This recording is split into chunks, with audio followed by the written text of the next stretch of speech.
오늘 말씀을 통해서 가인의 범죄라는 말씀으로 함께 은혜 나누겠습니다. 오늘 예배는 우리가 일제치하의 아픔 속에 민족의 독립을 위해 몸바쳐 외친 선조들의 희생 정신을 기억하는 3.1절 기념 예배로 하나님께 나아가고자 합니다.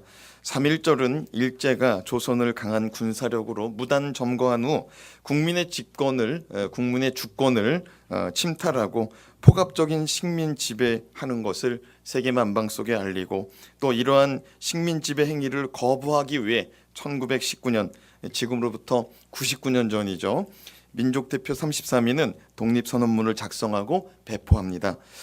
또한 3월 1일을 기하여 한반도 전체에서 동시다발적으로 독립선언문을 낭독하고 사회 각계각층의 지식인에서부터 시골의 소장농들까지 모두 거리로 나와 대한 독립을 외치던 날이기도 합니다. 3.1절의 역사적인 의미는, 이거 굉장히 중요합니다. 이 3.1절의 역사적인 의미는 세계 1차 대전 이후에 식민 지배 아래 있던 나라 가운데 가장 먼저 최초의 독립운동이었다는 것입니다. 그뿐만 아니라 평화적인 독립운동이었다는 거죠. 그러나 일제는 총칼로 독립운동자들을 무참히 도륙하였고, 또 생존자들은 옥고를 치르고 무수한 고통을 감수해야만 했다는 것입니다. 우리는 지난날 나라 이름의 아픔이 얼마나 큰지를 이 3.1 운동을 통하여 깨닫고 숭고한 선조들의 희생 정신을 잊지 말아야 될 것입니다. 또한 그런 마음으로 이번 한 주간 나라와 민족을 위해서 기도할 수 있는 저와 여러분 되길 주님의 이름으로 축복합니다. 이제 우리가 본문 말씀으로 들어갈 것입니다. 우리가 지난 시간 우리는 가인과 아벨의 제사를 통해 하나님께서 받으시는 예배는 과연 무엇인가, 하나님께서 받으시는 예배는 무엇인가를 함께 다루었다면, 오늘 말씀은 하나님께서 아벨의 제사는 받으시고 자신의 제사는 받지 않는 것에 분노하고 시기 질투하여 결국에 자신의 동생 아벨을 쳐 죽이는 가인의 엄청난 범죄 사건을 우리가 함께 살펴보고자 합니다. 자, 그렇다면 오늘 말씀을 통해 가인의 범죄가 우리에게 주는 영적인 메시지는 무엇입니까? 첫 번째, 죄의 문단속을 철저히 하라는 것입니다. 따라합시다. 죄의 문단속을 철저히 하자. 문단속이라는 말은 국어서전에 보면 사고가 없도록 문을 잘 담가 두는 일이다 라고 정의하고 있습니다. 가인은 하나님께서 아벨과 아벨의 제사는 받으시고 자신과 자신의 제사는 거절한 하나님에 대하여 몹시 분노하고 몹시 싫어하여 안색이 변하기까지 하였습니다. 자신의 불편한 속내를 하나님 앞에 다 드러냈습니다. 겉으로도 드러내고 속으로도 드러내고. 그러자 하나님은 가인에게 이렇게 말씀하였습니다. 너는 마음 문단속을 잘 하여라. 뭐라고 부탁했다고요? 마음의 문단속을 잘하라.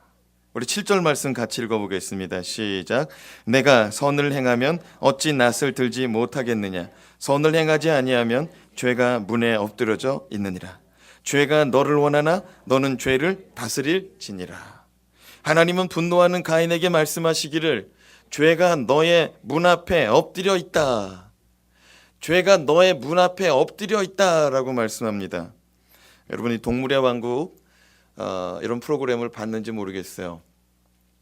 이 사자나 맹수들 그리고 이 뱀이 이 사냥감을 놓고 이 사냥을 시작할 때 이 사자들은요, 그 사냥감 앞에 다가가기 위해서 어떻게 다가가느냐, 아주 납작 엎드려 가지고 살금살금 기어갑니다. 살금살금 기어가요. 그리고 저쪽에서 눈치챌 것 같으면 얼음해요. 가만히 있어요. 그리고 조금 더 같이 가요. 그리고 또 쳐다보는 것 같으면 또 가만히 있어요. 그러다가 이제 먹잇감을 물을 수 있는 때가 되면은 그때서야 벌떡 일어나가지고 달려들어서 낚아채는데 숨통을 한 번에 끊어놓는다는 거예요. 그 이빨로 숨통을 딱 물고 그 숨이 끊어질 때까지 놓지 않는다는 거예요. 근데 오늘 이 말씀에 보면은 죄가 너의 문 앞에 엎드려 있다라는 말이 바로 그 같은 대목인 거예요. 가인의 숨통을 꼬놀려내려고 죄가 가인의 문 앞에서 엎드려 있는 거예요. 죽은 척, 아무 일도 안 한 척, 공격적이지도 않고 위협적이지도 않는 척하고 있는 거예요. 근데 결국에는 그 죄가 어떻게 해요? 그 가인을 삼켜버리죠. 하나님께서 말씀하십니다. 너는 너의 문 앞에 있는 죄를 다스려라. 죄가 너를 원하나 너는 그 죄를 다스려라. 따라합시다. 죄가 너를 원하나 너는 죄를 다스리라. 그러니까 죄는 가인을 잡아먹을 생각밖에 없어요. 죄는 가인을 넘어뜨릴 생각밖에 없어요. 그 생각 가운데 가인에게 하나님이 말씀하시길 너는 그 죄 위에서 다스리래요. 다스린다는 말이 뭡니까? 통치한다는 거예요. 통치한다는 게 뭐예요? 말씀으로 선포하면은 통치받는 자는 따로 오게 돼 있는 거예요. 이해가 되십니까? 왕이 선포하면 그게 법인 거예요. 왕의 백성은 그걸 따라야 되는 거예요. 맞습니까? 그게 통치예요. 그게 다스리는 거예요. 따라합시다. 나사렛 예수의 이름으로 명령하노니 내 삶 앞에 있는 죄악들아 떠나가라. 떠나가라. 여러분, 이게 다스리는 거예요. 여러분, 원수 마귀를 향하여 우리가 명령할 수 있다는 사실 믿으십니까? 그러니까 우리가 그냥 말하면 안 돼요. 따라합시다. 예수의 이름으로. 여러분, 예수의 이름으로 선포하고 다스리시기 바랍니다. 여러분, 도둑이 우리 집에 들어올 때 어떻게 해야 돼요? 도둑이야 라고 소리 질러야 되는 거예요. 도둑을 바보처럼 대문 열어주고 어서 오세요. 이제 도둑질 하느라고 얼마나 힘드세요. 우리 집에서 쉬었다 가세요. 우리 집에 좋은 홍삼 있으니까 홍삼 달인물도 좀 드시고 제 안방이 따뜻한 아랫목이 있으니까 여기서 좀 쉬었다 가세요. 다른 짓 할 때 힘을 보충하셔야죠. 그리고 우리 집은 당신 집처럼 마음대로 드나드세요. 이렇게 하는 사람은 없어요. 그렇죠? 근데 여러분, 지금 죄가 우리의 마음 문 열려 있으면 얼른 삐집고 들어오려고 그래요. 근데 예수님은 어떤 분이십니까? 계시록 3장 20절 말씀에 보면 볼지어다 내가 문 밖에 서서 두드리노니 누구든지 내 음성을 듣고 문을 열면 내가 그에게로 들어가 그와 더불어 살리라. 예수님은 우리 문 앞에서 우리가 문 열어줄 때까지 기다리고 있어요. 근데 죄는 삐집고 들어와요. 삐집고 들어와요. 사도 베드로는 말합니다. 마귀에게 틈을 주지 말라. 주님께서 말씀하십니다. 원수 마귀는 도둑질하는 자요, 살인하는 자요, 거짓말을 하는 자다. 그러니까 도둑은 문이 열려 있으면 삐집고 들어오고 문이 닫혀 있어도 기구를 가지고 뚫고 들어와 버려요. 그렇죠? 허술하다 생긴 집이 있으면은 그 집을 뚫고 들어와 버려. 열린 집이 있으면 뚫고 들어와 버려. 응? 열고 들어와 버려. 하나님께서 경고하신 거예요. 죄가 너의 문 앞에 있다. 네 마음 문 앞에 있다. 네 마음 문 단속을 잘해라 이거예요. 아멘입니까? 여러분, 죄는 그냥 생기는 게 아니에요. 욕심이 잉태한즉 죄를 낳고 죄가 장성한즉 사망에 이른다고 그랬어요. 그러니까 무슨 얘기냐면 욕심이라는 건 마음 심자잖아요. 마음의 욕망이잖아요. 마음 잘 지키라는 거예요. 하나님이 가인에게 그렇게 경고하셨습니다. 죄라는 것은 사람을 삼키고자 불철주야로 힘쓰고 했습니다. 잠도 안 자면서 저 인간을 어떻게 하면 죄짓게 하고 넘어뜨릴 수 있을까? 베드로전서 5장 8절 말씀 같이 한번 읽어보겠습니다. 시작. 근신하라 깨어라 너희 대적 마귀가 우는 사자같이 두루다니며 삼킬 자를 찾나니. 지금 원수 마귀는 우리 가운데 죄악으로 말미암아 하나님과 원수되게 하고 사람들과 관계가 끊어지도록 사자처럼, 굶주린 사자처럼 삼킬 자를 찾고 있다는 거예요. 따라합시다. 죄가 너를 원하나 너는 죄를 다스릴지니라.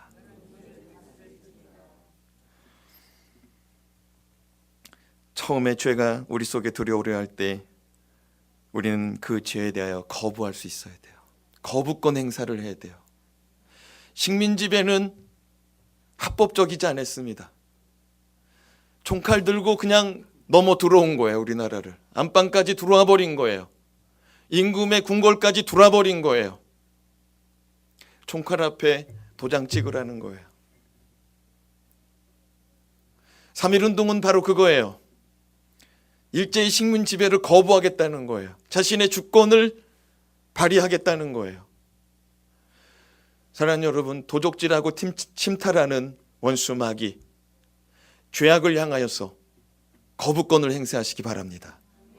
따라합시다. 주 예수의 이름으로 나의 삶에 들어온 죄악들아 떠나가라. 나는 거부하노라. 나는 하나님의 말씀만을 사모하노라. 여러분, 이게 별거 아닌 것 같지만 이게 영적인 진리라는 거예요. 여러분, 거부권을 발동하시기 바랍니다. 잘 생각해 봐요. 어떤 일에 범죄할 때 그 일을 탐닉합니다. 그 일을 묵상해요. 그 일을 하면 어떨까? 그래, 한번 해볼까? 그래, 한 번만 해보자. 한 번 하고 나니까 이상 없네.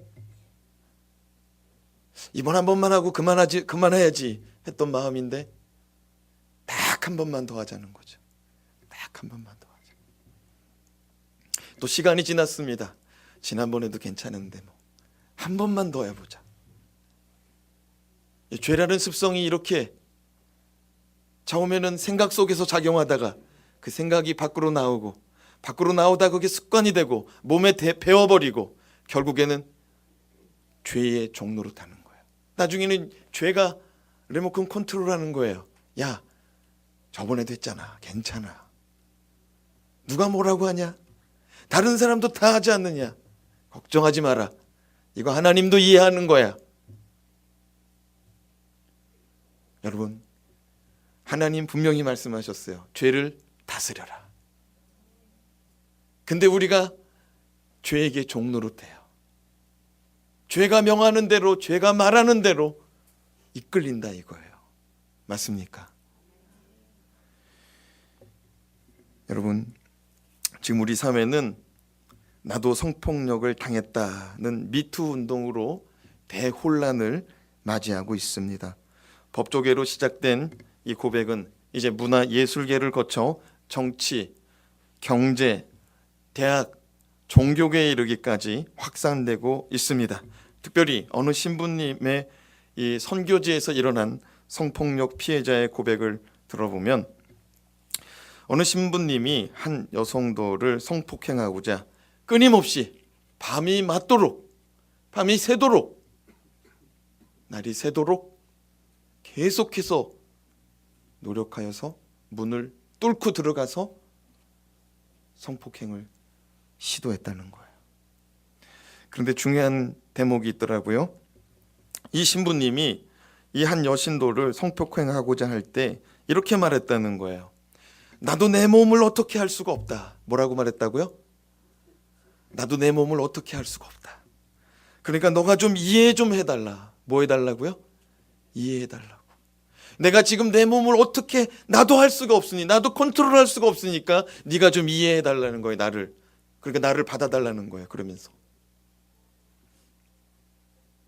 분명히 그 신부님 처음서부터 그런 삶을 살려고 독신의 삶을 추구하는 신부의 길을 걸으려 하지 않았을 것입니다. 분명히 죄가 그 속에 들어가고 그 속에서 죄가 왕노릇하고 그를 이끈 것입니다. 이 시대의 거물급 연출가라는 어떤 사람에 대하여서도 미투 운동이 일어났습니다. 처음에는 부정했습니다. 아니라고 말했습니다. 그러나 자신에 대한 증언이 이어지는 미투 운동이 거세지자 그는 이렇게 말했습니다. 제가 정작 어떨 때는 이게 나쁜 죄인지도 모르고 저질렀을지도 모르고, 이게 재밌는 게 뭐냐면 모르고라고 말하고 있어요.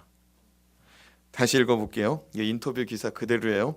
제가 정작 어떨 때는 이게 나쁜 죄인지도 모르고 저질렀을지도 모르고 모르고 저질렀는데 그것조차도 자기가 모르겠대. 그러면서 또 하는 얘기가 뭐냐면 어떤 때는 제 더러운 욕망을 억제하지 못해서 생긴 일일 수도 있습니다. 아닐 수도 있다는 거야. 또 이제 더 거세지자 이 사람이 다 시인했어요. 그래서 모든 지기 위해서 다 내려오겠다고. 자신의 반성 속에 이들의 공통점이 무엇이냐? 내가 그런 게 아니라는 거예요. 신부님 고백도 기억해 보세요. 나도 어떻게 할 수 없다는 거예요. 이건 내가 하는 게 아니라는 거예요. 어떤 연출가의 고백이 무엇입니까? 정작 어떨 때는 내가 이게 나쁜 건지도 모르고 행하는데 이 말을 하는 것도 내가 잘 모르겠대요. 어떤 때는 제 더러운 욕망을 억제하지 못해서 생긴 일이다. 하나같이 다 뭐라고 말하고 있습니까? 내가 그런 게 아니라는 거예요. 누가 그랬어요 그러면? 죄. 따라합시다. 죄가 너를 원하나 너는 죄를 다스릴지니라. 안타깝게도 가인은 하나님의 말씀에 귀 기울이지 않고 자신의 마음 문 앞에 엎드려 있는 죄에게 굴복당하고 실패한 인생으로 넘어지게 됩니다. 8절 말씀 같이 읽겠습니다. 가인이 그의 아우 아벨에게 말하고 그들이 들에 있을 때 가인이 그의 아우 아벨을 쳐 죽이니라. 가인은 아우 아벨에게 들로 나가자고 하여 그를 이끌고 나가 아벨을 쳐 죽입니다. 가인이 하나님의 말씀대로 마음의 문을 잘 지키고 죄를 다스릴 수 있었다면 얼마나 좋았을까요? 하나님은 오늘 또 우리에게 동일하게 말씀하십니다. 너의 문 앞에 죄가 엎드려져 있느니라. 너는 죄를 다스릴지니라. 죄가 너를 원하지만 너는 죄를 다스릴지니라. 아멘이십니까? 둘째로 회개의 기회를 놓치지 말라. 가인의 범죄 속에서 우리는 하나님의 음성을 들어야 됩니다. 회개의 기회를 놓치지 말라. 그래서 가인이 아벨에게 죽임을 당한 후, 가인이 아벨을 쳐 죽인 후 하나님은 아벨에게 찾아오십니다. 우리 9절 말씀 같이 읽겠습니다. 여호와께서 가인에게 이르시되 내 아우 아벨이 어디 있느냐? 그가 이르되 내가 알지 못하나이다. 내가 내 아우를 지키는 자니이까. 하나님은 범죄한 아담에게 먼저 찾아오셔서 아담아 내가 어디 있느냐라고 물어보셨거든요. 근데 그와 동일하게 이번에 아벨을 쳐 죽인 가인에게 찾아오셔서 이렇게 말씀하십니다. 아 가인아 내 아우 아벨이 어디 있느냐. 하나님은 이 사건의 전말을 모르시기 때문에 가인에게 물어보는 게 아닙니다. 가인이 먼저 죄를 고백할 수 있는 기회를 주시기 위해서 아벨이 어디 있느냐고 자초지경을 가인의 입으로부터 나올 수 있도록 물어보는 거예요. 굉장히 중요합니다. 너 사람 죽였어 안 죽였어? 이렇게 말하면은 그 사람이 거짓말할 수도 있잖아요. 그리고 자신의 죄를 인정하면 자기가 죄인이 돼버리기 때문에 두려워할 수 있잖아요. 근데 아벨이 어디 있느냐고 물어보면은 자기가 설명할 수 있잖아요. 혹여나 자기가 실수로 그 아벨을 향하여서 죽였다면 그거를 설명할 수 있는 기회가 되잖아요. 만약 아벨을 죽인 것이 실수로 죽였는데 물어보는 사람이 이렇게 물어본다고 말해봐요. 너 아벨 죽였어 안 죽였어? 죽인 게 맞죠. 실수로. 근데 이렇게 질문하면은 그 사람이 굉장히 억울해지고 마음이 답답해져요. 그래서 하나님이 어떻게 물어보십니까? 아벨이 어디 있느냐? 네 아우 아벨이 어디 있느냐? 네가 좀 설명해 보라는 거예요. 네가 할 말이 있으면은 얘기를 해보라는 거예요. 지금 미투 운동 때문에 사람들이 법원에 가서 검찰에 조사를 받아요. 지금은 피의자 신문이 아니에요. 그냥 부르는 거예요. 사실 확인을 하기 위해서 부르는 거예요. 근데 그 확인이 끝나면은 죄가 있으면은 검찰이 뭘 청구해요? 영장을 청구해요. 죄목을 달아가지고 영장을 청구해요. 하나님이 지금 아벨에게 너 죄인이지라고 물어보지 않습니다. 어떻게 된 거냐는 거예요. 아벨이 어디 있냐는 거예요. 하나님의 은혜입니다.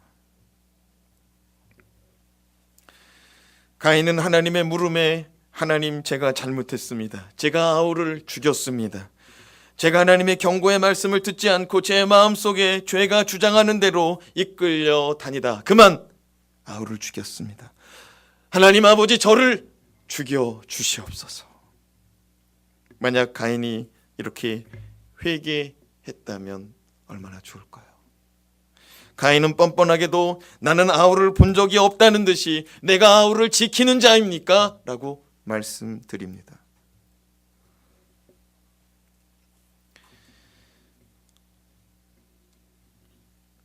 내가 아우를 지키는 자입니까? 형님이 아우를 지켜줘야죠. 때로는 아우가 형님을 지켜줄 수 있어야죠. 부모가 자식을 지켜주듯이 때로는 자식이 부모님을 지켜줘야죠. 안 그렇습니까? 이것이 하나님 아버지의 마음이고요. 이것이 하나님의 뜻입니다.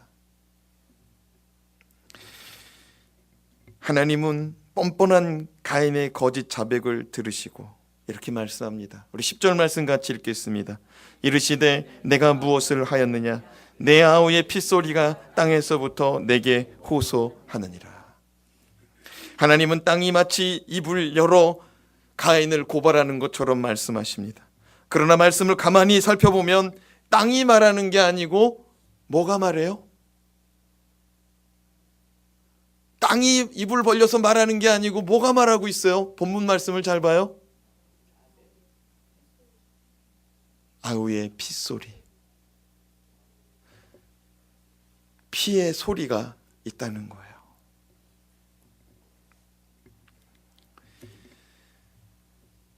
레위기 17장 11절 말씀에 보면 육체의 생명은 피에 있느니라 라고 말씀합니다. 육체의 생명이 어디 있다고요? 피에 있다. 우리 같이 한 말씀 읽어보겠습니다. 육체의 생명은 피에 있음이라. 내가 이 피를 너희에게 주어 제단에 뿌려 너희의 생명을 위하여 속죄하게 하였나니 생명이 피에 있으므로 피가 죄를 속하니라. 생명이 어디에 있다고요? 피에 있어요. 그러니까 땅의 핏소리가 하늘을 향해 호소한다는 것은 아벨의 생명의 소리가 외치고 있다는 거예요. 아벨의 생명, 아벨의 영혼이 하늘을 향하여 외친다는 거예요. 하나님, 내가 억울합니다. 내가 억울한 죽음을 당했나이다. 아벨이 외친다는 거예요. 사람들은 자신의 잘못을 잘 인정하려고 하지 않습니다. 그리고 잘못을 감추면 아무도 모를 것이라고 생각합니다. 심지어는 믿는 사람들까지. 그리고 믿는 사람들 중에서는 하나님이 이해하실 거다라고 생각하고 가는 사람들도 있습니다. 이런 사람들은 양심이 화인 맞은 자들입니다. 하나님이 어떻게 죄를 이해를 해줘요? 그 정도는 다 이해해 준다. 아니, 그건 당신 생각이고요. 하나님은 죄를 용납할 수 없기 때문에 자기 아들을 내어놓을 수밖에 없었어요. 아멘입니까? 근데 이 정도는 이해해 주실 거다. 아담도 그랬잖아요. 선악과 먹지 말라고 그랬어요. 먹으면 죽으리라고 그랬어요. 근데 하나 정도는, 한 번 정도는, 그리고 뱀의 유혹의 말처럼 죽지 않을 거야. 오히려 너는 하나님처럼 될 거야. 사랑하는 여러분, 전도서 12장 14절 말씀에 보면 하나님은 이렇게 말씀하십니다. 하나님은 모든 행위와 모든 은밀한 일을 선악간에 심판하시느니라. 따라합시다. 하나님은 모든 행위와 모든 은밀한 일을 심판하시리라. 입니까? 로마서 2장 16절 말씀입니다. 같이 읽겠습니다. 시작. 곧 나의 복음에 이른 바와 같이 하나님이 예수 그리스도로 말미암아 사람들의 은밀한 것을 심판하시는 그날이라. 마지막 날 우리는 하나님의 심판대 앞에 설 것입니다. 그날에는 우리가 선악간에 행한 모든 은밀한 일이 드러날 것입니다. 아무도 모르게, 목사님도 모르게 성전에서 수고하고 주를 위해서 수고한 것들이 사람들이 알아주지 못하고 목사가 알아주지 못한다 할지라도 하나님 앞에서 그 선악간의 그 일들이 드러날 때 주님께서는 여러분을 칭찬하실 것입니다. 그러나 저와 여러분이 하나님 앞에서 사람들은 다 모를 것이다 라고 생각하고 행한 그 은밀한 일들, 하나님 아버지 심판대 앞에서 그 선악간의 심판을 받을 것입니다. 믿습니까?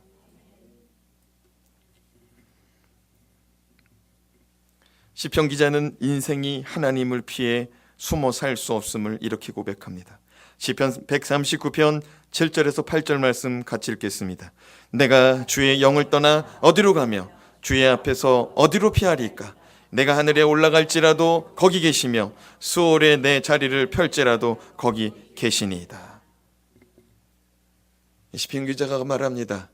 내가 하나님의 눈을 피하여서 하늘로 올라간다 한들, 저 땅속 깊은 이 수월까지 내려간다 한들, 하나님을 피할 수 없다는 거예요.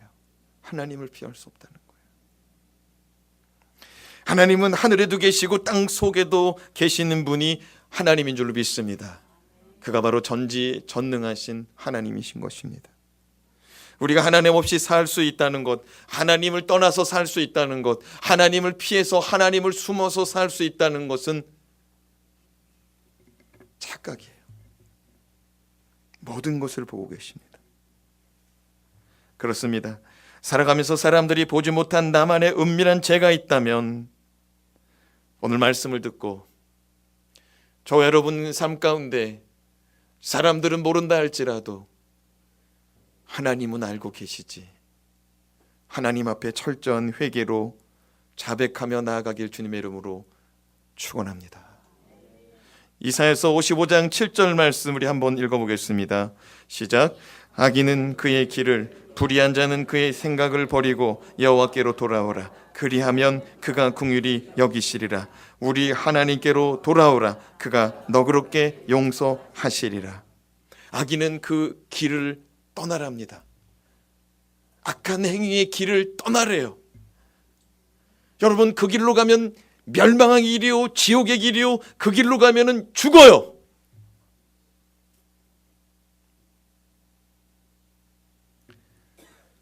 어떤 아이가 철길을 따라 걷고 있습니다.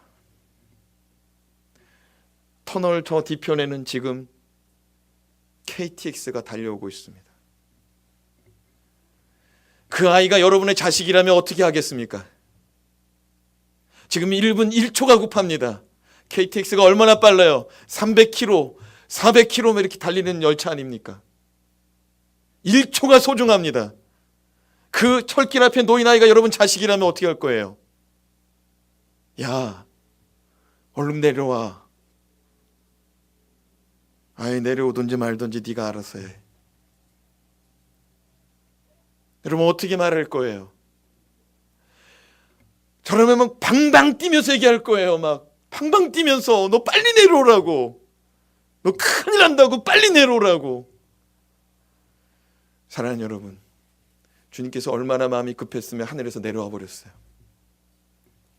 마치 그 철길 위에 내려와서 그 아이를 밀쳐내버리고 자기가 그 자리에서 열차에 치여나가듯이 자기 몸을 버리면서 아이를 살리고자 하는 부모처럼 우리 주 예수 그리스도가 이 땅에 우리 살리고자 오신 줄로 믿습니다.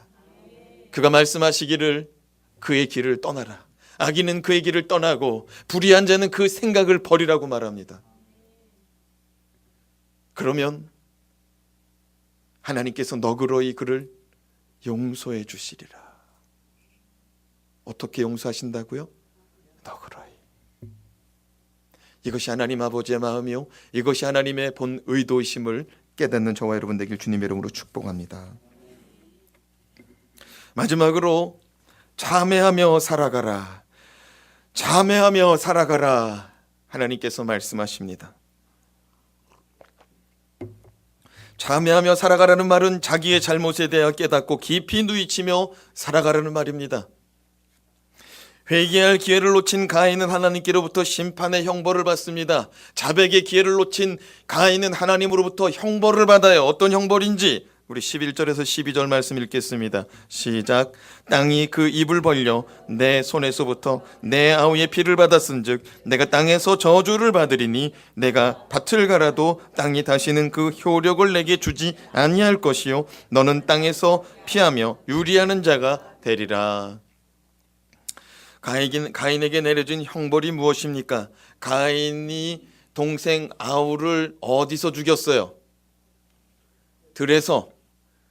들판에서, 땅에서 죽였습니다. 근데 이게 죽였는데 우리가 흉용하다 할 때 흉자 있잖아요. 그게 한자로 그걸 제가 준비했으면 더 좋은데 그게 흉자를 보면은 맏형자예요. 맏형자. 근데 그 옆에 붙어 있는 게 뭐냐면 도끼예요. 맏형자 옆에 도끼가 그려져 있어요. 그게 흉용하다 할 때 흉이에요. 무엇을 의미하냐면 가인과 아벨 사건에서 이 한자가 나온 거예요. 우리가 이제 나중에 기회가 되면 우리 천지창조 우리 창조과학회 우리 이제 김명현 박사님을 한번 모시고자 하는데 모시지 못하면은 김명현 박사의 그 창조과학회 강의를 이렇게 한번 그 영상으로 한번 같이 보고자 하는데 그 강의를 보면은요 이 한자가 다 상형 문자잖아요. 근데 그 의미가 이 천지창조 안에 다 들어있다는 거예요. 다 들어있다는 거예요. 너무 노아의 방주 사건도 다 들어있다는 거예요. 우리가 알고 있는 한자 천자문 안에. 어떤 학자가 말하죠. 중국에서도 인정한 거죠. 중국의 뭐 총통, 대만의 총통 다 인정한 사항이죠. 중국의 학자들도 그렇고. 한자는 동이족고라고 들어보셨어요? 그 동이족이 우리 한민족의 조상이라고 말합니다. 근데 지금 여기서 뭐 다 말할 수는 없고, 근데 중요한 것이 뭐냐면은 가인이 들판으로 나가서 동생을 때려 죽였다는 거예요. 오늘 말씀에도 보면 쳐 죽였다고 말하잖아요. 여러분 가인의 직업이 뭐였죠? 네? 농업. 농사 짓는 거예요. 네. 그럼 아벨의 직업은 뭐였어요? 목축업, 뭐 축산업, 양 길렀잖아요. 자, 그러면 보세요. 가인이 아벨을 시기 질투했어요. 자신의 제사는 하나님이 거절했어요. 자신도 거절했어요. 우리가 지난 시간 살펴봤잖아요. 가인과 가인의 제물은 거절하시고 받지 않으시고 아벨과 아벨의 제물 양의 첫 새끼와 기름은 받으시고라고 기록되어 있잖아요. 그죠? 중요한 게 뭐냐면 사람을 먼저 받고 그 다음에 제물을 받았다는 거예요. 여러분은 오늘 예배 드리러 와가지고 저 앞에 헌금경대 위에서 이름 적잖아요. 이름 걷고 들어오면서 헌금통에 헌금 넣잖아요. 그럼 여러분의 생각은 이럴 거예요. 헌금을 주님께 먼저 드렸으니 헌금을 주님이 먼저 받으시고 나의 예배를 받으실 거다. 맞아요? 틀려요? 그런 생각하시는 분 많죠? 근데 하나님은 어떻게 받았냐면은 예물부터 받지 않고 아벨부터 받았다고 성경은 그렇게 기록하고 있어요. 아벨과 그의 제물을 받으셨다고. 가인과 그의 제물을 받지 않으셨다고. 이 중요한 순서입니다. 하나님은 사람을 먼저 받길 원해요. 사람의 마음. 그래서 우리 주님이 뭐라고 그랬어요? 신령과 진정으로 예배하라고 그랬잖아요. 아멘입니까? 제물을 하나님께서 제물을 가져오라고 말씀하지 않고 신령과 진정의 예배를 드리라 했어요. 네가 먼저 신령과 진정으로 예배하라는 거예요. 우리 각 사람에게 말씀하시기를. 그러면서 주님께서 뭐라 그러냐면 네가 선을 행하였다면 어찌 낯이 변할 수 있겠느냐. 그리고 우리가 착하게 살면 돼요. 착하게 살아야 되는 거예요. 하나님 말씀 안에 살아야 되는 거예요. 아멘입니까?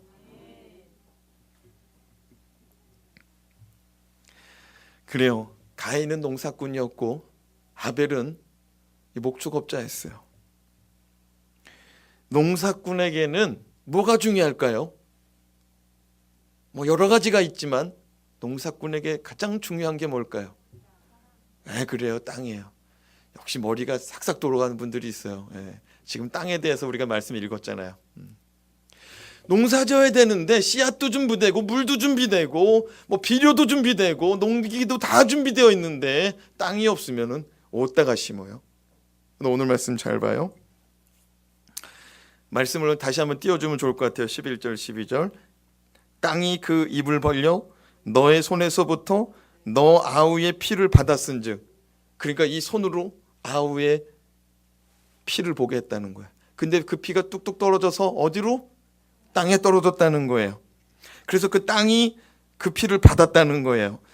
네가 땅에서 이제는 저주를 받으리니. 네가 무고한 자의 생명을 쳐 죽였으므로 그 피 때문에 너는 땅에서 뭘 받아요? 저주를 받으리니. 그래서 너는 밭을 갈아도 땅이 다시는 그 효력을 어떻게 한대요? 내어주지 않는데요. 이건 무슨 말이냐면 씨앗을 땅에 심으면은 그 씨앗이 싹이 나고 잎이 나고 열매 맺어야 되는 것이 이치요 세상 진리고 하나님의 창조의 진리입니다. 아멘입니까? 씨앗을 심었으면은 싹이 나고 잎이 나고 열매 맺어야 되는 게 이게 하나님의 창조의 섭리예요. 그런데 땅이 가인이 심은 씨앗은 열매 맺기를 거부한다는 거예요. 농사 지어본 분은 알아요. 나무를 심어본 분은 알아요.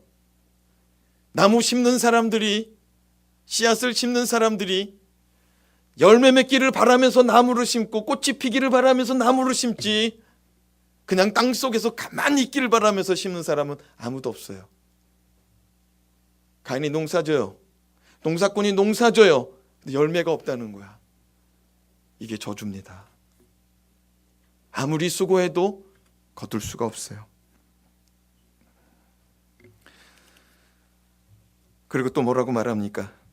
땅에서 피하며 땅에서 도망 다닐 거래요. 원래 농사꾼은 땅에 정착하며 살아야 돼요.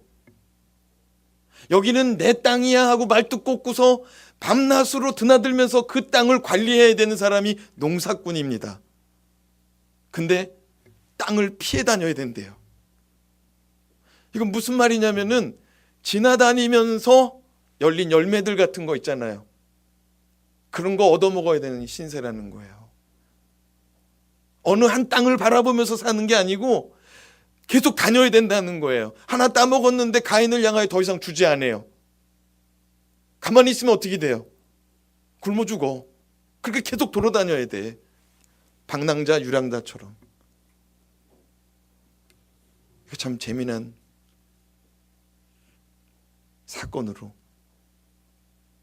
변화됐어요. 하나님이 농사 짓는 사람을 싫어한 게 아니에요. 가인의 삶을 싫어했었지.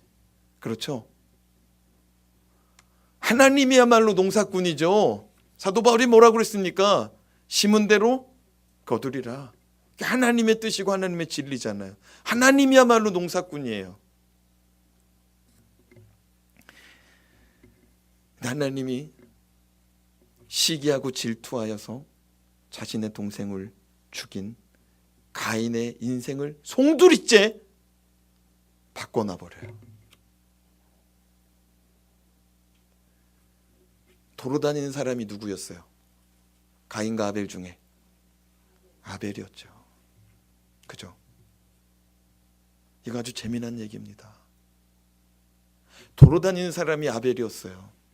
가인은 머물러 있던 사람이고. 하나님이 그의 삶을 바꿔버렸어요. 범죄함을 통해서.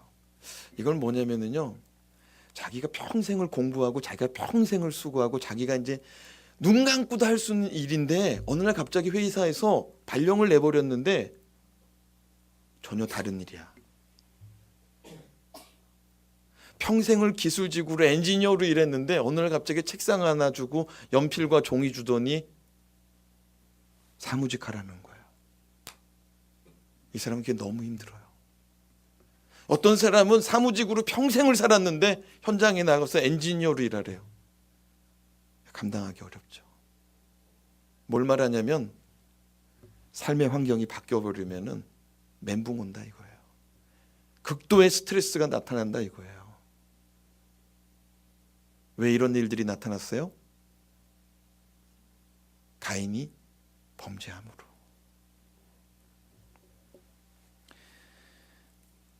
가인이 생각할 때 하나님이 내린 형벌이 너무 가혹하고 너무 지나치다는 거예요. 왜 나의 인생 가운데 이런 일을 나에게 주냐는 거예요. 그래서 가인이 하나님께 항소합니다. 뭐 한다고요? 항소. 그 우리나라 재판에도 선고가 내려지면은 뭐 할 수 있어요? 항소. 몇 번까지? 하나, 둘, 1차, 2차, 3차 하고 그래도 안 되면 어디까지 가? 대법원까지. 그 대법원에서 판결이 끝나면 어떻게 돼? 더 이상 할 수가 없죠. 오늘 재미난 일이지만 이 범죄한 가인이 더 이상 항소할 이유도 없는 자가 하나님께 항소합니다. 나 너무 힘든 형벌을 주셨습니다. 13절에서 14절. 얼마 전에 어금니 아빠가 황당한 항소를 하였는데 이 가인도 황당한 항소를 하고 있어요. 같이 한번 읽어봅시다. 13절 14절 시작. 가인이 여호와께 아뢰되 내 죄벌이 자기가 너무 무거우니이다. 다시 한번 읽어봅시다. 가인이 여호와께 아뢰되 내 죄벌이 지기가 너무 무거우니이다. 주께서 오늘 이 지면에서 나를 쫓아내시온즉 내가 주의 낯을 배웁지 못하리니 내가 땅에서 피하며 유리하는 자가 될지라. 무릇 나를 만나는 자마다 나를 죽이겠나이다. 가인은 하나님께 자신에게 내려진 죄값이 너무 크고 너무 감당하기가 어렵습니다 라고 하소연합니다. 하나님께서 나를 이 땅에서 쫓아내시면 나는 이제 하나님 얼굴도 배웁지 못하고 또 나는 하나님과의 관계없는 사람이므로 나는 세상에서 이제 돌아다녀야 되는데 세상 사람들이 나를 발견했을 때 저놈 사람 죽인 놈이다. 그리고 나를 죽일 수 있다는 거예요. 나 어떻게 살아가라고 하나님께서 나를 내쫓냐 이거예요. 당연한 이치죠. 그죠? 당연한 이치죠. 아담과 하와도 에덴 동산에서 쫓겨났어요. 그죠? 그런데 쫓겨났어도 하나님하고 아담하고 하와하고 가인과 아벨은 하나님이 찾을 때 가인과 아벨이 하나님을 찾을 때 서로 만났다는 거예요. 서로 부를 때. 우리도 예배는 하나님을 부르는 자리인 줄로 믿습니다. 그럼 하나님이 임하세요. 두세 사람이 내 이름으로 모인 곳에 나도 그들과 함께 하시겠다고 그랬어요. 아멘입니까? 오늘 이 시간 주님이 우리 함께 하신 줄로 믿습니다. 그러니까 이 믿음 가지고 살아갈 수 있는 터전이 있었어요. 근데 하나님의 얼굴을 배울 수 없는 자리로 떠나가는 게 가인이 너무 두려웠어요. 근데 더 두려운 건 뭐냐면은 하나님이 버린 자니까 사람들도 자기를 가차없이 버릴 것 같은 거예요. 그래서 이거 너무 지나치다는 거예요. 가인이 생각할 때 하나님께서 자신을 저주하고 죽이려 한다고 생각했습니다. 자신을 저주하고 죽이려 한다. 그러나 하나님은 가인에게 그렇지 않다. 나는 너에게 그렇지 않다. 나는 너에게 내린 형벌이 그런 형벌이 아니다 라고 말씀하십니다. 15절 말씀 같이 읽겠습니다. 시작. 여호와께서 그에게 이르시되 그렇지 아니하다. 가인을 죽이는 자는 벌을 7배나 받으리라 하시고 가인에게 표를 주사 그를 만나는 모든 사람에게서 죽임을 면하게 하시리라. 하나님은 가인을 죽이는 자는 가인에게 내려진 벌을 몇 배? 7배. 가인이 지금 벌벌 떨었잖아요. 가인의 인생은 평생토록 수고해도 자신의 삶이 보장되지 않는 삶이었어요. 평생을 떠돌이 생활해야 돼요. 평생을 도망다처럼 살아야 돼요. 사람의 낯을 피하면서 누가 자기를 알아볼까 봐. 그렇죠. 근데 가인을 죽이는 자가 있다면 그 사람은 가인에게 내린 벌을 7배나 더 주겠다는 거야. 그 사람들이 이 말을 들었다면 가인을 죽일까요? 안 죽일까요? 안 죽여요. 못 죽이죠. 가인보다 더 심한 7배의 벌을 받는데. 근데 모르는 사람이 근데 가인인지 몰랐지. 난 가인인지 몰랐지. 저놈이 그냥 괘씸하게 나를 그냥 괴롭히길래 내가 뒤통수 한 대 쳤는데 뻑하고 죽었네. 난 몰랐지 가인인지. 이럴까 봐 가인에게 뭘 주었다고요? 표를 줬대. 성경은 이 표가, 이 사인이, 이 징표가 무엇인지 정확하게 말씀하지 않고 있습니다. 그러나 중요한 것은 그 표식은 누가 보아도 하나님께서 주신 표식임을 알 수 있다는 거예요. 그러니까 에덴 동산 근처에서 바깥에서 살던 가인이 길을 떠나서 저 중동을 지나서 저 중앙아시아를 건너서 이 중국 땅, 이 한국 땅까지 걸어왔어도 이 한국 땅에 살고 있는 사람들이 가인을 발견했을 때 가인이 가지고 있는 표식을 보면 누가 준 거를 알고 있어요? 하나님이 준 걸 알 수 있다는 거예요. 어떤 사람이 그래요. 그거 혹시 그 표식이 하이틀러 했을 때 표시 아니냐고. 어떤 사람은 또 그래요. 그거 혹시 불교에서 쓰는 만자 아닐까요? 어떤 사람은 그래요. 혹시 이슬람들의 전통 그 초승달 아닐까요? 자기네들이 막 추측하는 거예요. 사랑하는 여러분, 성경에서 그거를 말하고 있어요? 안 하고 있어요? 그런 거에 집중하지 마시기 바랍니다. 어떤 사람은 또 그런 생각해요. 목사님, 잘 보세요.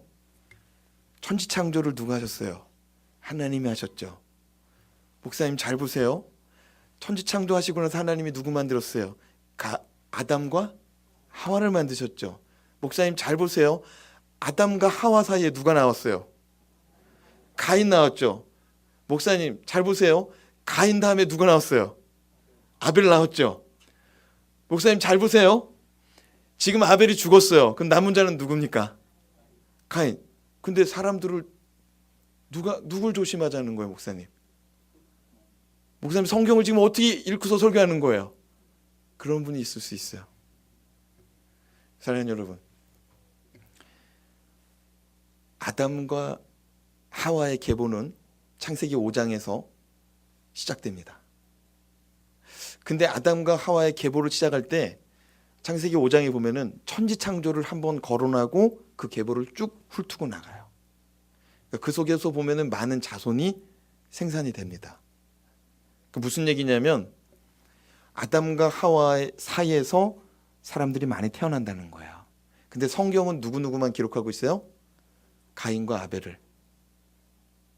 그리고 가인과 아벨이 끝난 다음에 셋에 대한 얘기도 나오고 또 그 다음에 노아에 대한 얘기도 나오고 다른 자손들 얘기가 나오는 거예요.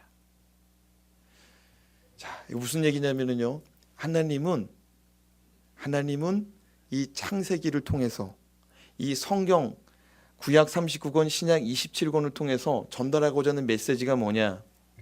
이 땅 가운데 살아있는 오늘날 이 시대 가운데 살고 있는 70억의 인구들의 삶을 다 하나님이 이 말씀 속에 넣고자 하는 의도가 아니라, 따라합시다. 하나님은 오직 구원, 오직 영혼 구원, 이거 외에는 관심이 없는 거예요.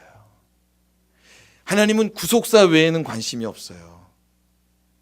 그러니까 여기 등장하는 사람은 다 누구냐면은 하나님의 구속사의 주인공이다. 따라합시다. 하나님의 구속사의 주인공이다.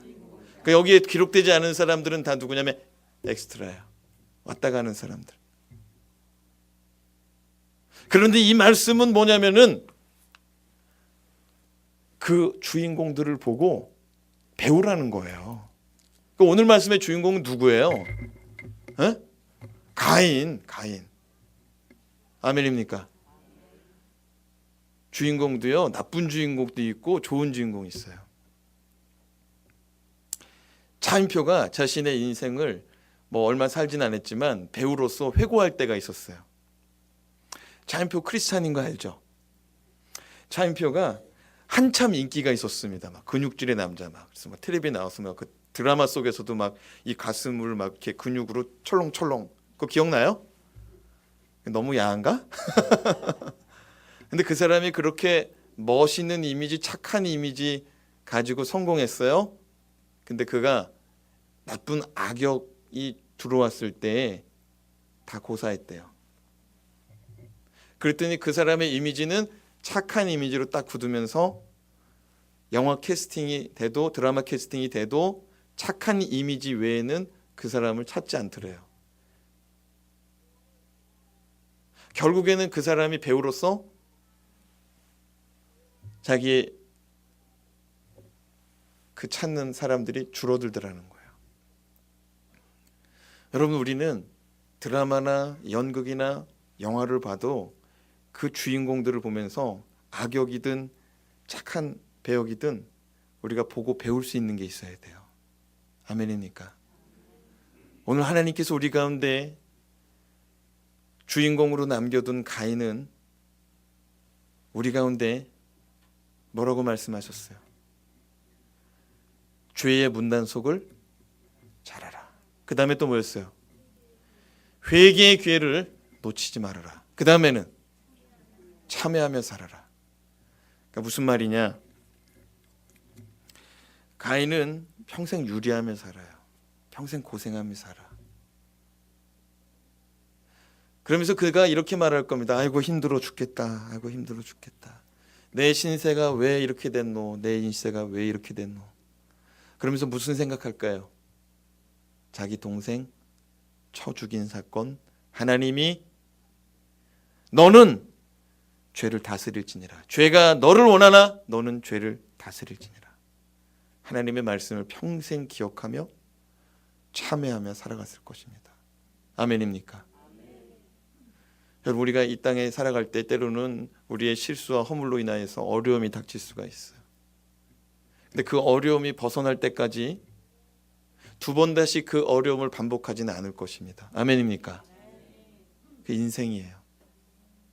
그러면 하나님 앞에서 우리가 다시 한번 생각해 봅시다. 그럼 그게 저주예요, 은혜예요? 예? 그게 저주예요, 은혜예요? 그리고 주님 말씀하십니다. 그렇지 않다. 가인에게 말씀하십니다. 그렇지 않다. 그러면서 무슨 길을 열어요? 살아갈 수 있는 구원의 길, 은혜의 길 열어주잖아요. 표를 주시면서. 아멘입니까? 우리 가운데는 예수 그리스도의 십자가의 은혜의 구원의 표가 있으니 이 예수 그리스도의 보혈의 표를 붙잡는 자마다, 예수 그리스도의 인침받은 자마다 하나님 나라에 들어갈 때 천국 문이 열릴 줄로 믿습니다. 심판의 자리에서 생명의 자리로 옮김받을 줄로 믿습니다. 이 믿음이 있습니까? 따라합시다. 죄가 너를 원하나 너는 죄를 다스리라. 기도하겠습니다.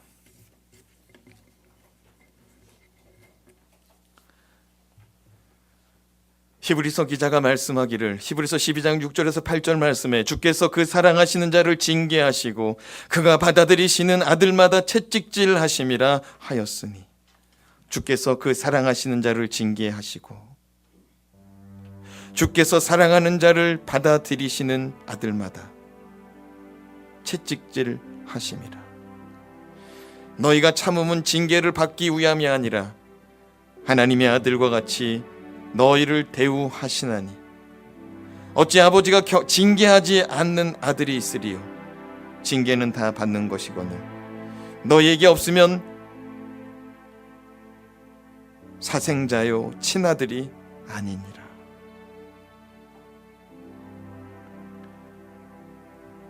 하나님이 그럼에도 불구하고 가인을 사랑하시고 은혜 베푸시고자 징계하시고, 징계를 통하여 하나님 아버지의 마음을 깨닫고 하나님의 말씀을 깨닫고 죄악된 길에서 돌이키며 죄악된 생각에서 돌이켜 하나님께로 돌아오기를 원하시는, 회개하며 주님 앞에 나오기를 원하시는 여호와 하나님의 마음을 깨닫는 우리 모두가 되게 하여 주시옵소서. 우리 주 예수 그리스도의 이름으로 간절히 기도드리옵나이다. 아멘.